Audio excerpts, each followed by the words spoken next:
So in this video we're going to look at the sum function. So the sum function is just a way to add numbers up for us automatically by the computer. So it's a built-in function that we can use.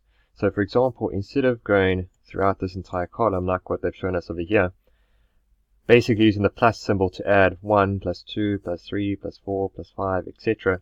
If you have 100 numbers to add up, that's going to take a long time to make up that formula. So you can use the sum function instead. So to show you what the sum function does, okay, we're going to start by saying equals. You type out the function that you want to use, give you the description, add all the numbers in a range of cells, open up the bracket, and we just highlight the values that we want to add up. So I'm going to highlight from 1 down to 9, and you just close the bracket. So it's going to add up the values from F4 to F12 from 1 to 9. So if you just hit enter, it'll get 45.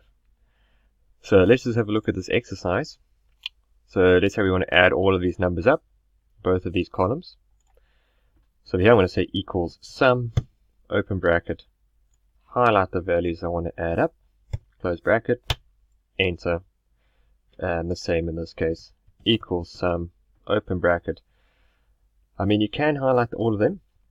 I mean, what you can also do, if you want to sum up different values separately, you can highlight and separate the different cells by commas. So for example, I can say 36, comma 5, comma 2, but you know, that's only if you are trying to leave out certain values that you don't want to sum up.